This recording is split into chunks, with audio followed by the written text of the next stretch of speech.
အားလုံးပဲမင်္ဂလာပါ K-Plat တွေဖွင့်လိုက်တဲ့မှာဒီလိုမျိုးစာတန်းပေါ်နေပြီးတော့ဖွင့်လို့မရဖြစ်နေတယ်ဆိုလို့ရှိရင်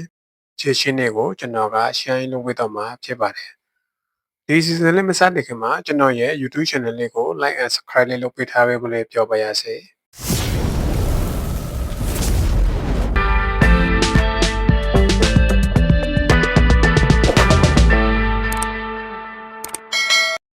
โอเคဒါဆိုရင်တော့စလိုက်အောင်ပထမဦးဆုံးကျွန်တော်တို့က K-Plat ကိုဖွင့်လိုက်တိုင်းမှာဒီလိုမျိုးစာတန်းပေါ်နေပြီးတော့ဖွင့်လို့မရတဲ့အကြောင်းရင်းကပထမတစ်ချက်အနေနဲ့ကျွန်တော်တို့ K-Plat ချိတ်ဆက်အသုံးပြုရတဲ့ single internet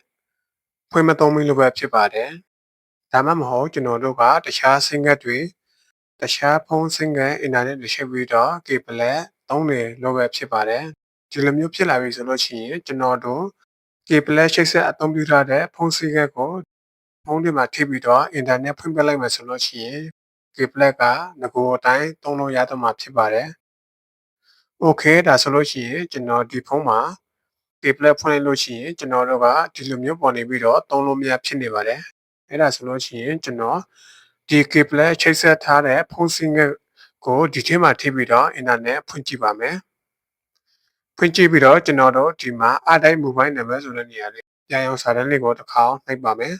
။ Okay ဒါဆိုလို့ရှိရင်တော့ဒီ K-Plat ရှိတ်ထားတဲ့ဖုန်း single internet မှန်ပြီဆိုလို့ရှိရင်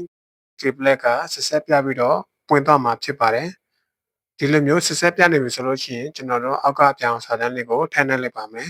။ Okay အဲ့ဒါဆိုလို့ရှိရင်ကျွန်တော်တို့ K-Plat ကသုံးလို့ရတော့ပဲဖြစ်ပါတယ်။ကျွန်တော်တို့ K-Plat password ကိုတစ်ခေါက်ထည့်ပါမယ်။ Okay K-Plat ကတော့သုံးလို့ရတော့ပဲဖြစ်ပါတယ်။ဒီလိုမျိုးကျွန်တော်တို့က K-Plat ချိတ်ဆက်အသုံးပြုရတဲ့ဖုန်း single internet မဟုတ်ဘူးဆိုလို့ရှိရင်ဒီ K-Plat က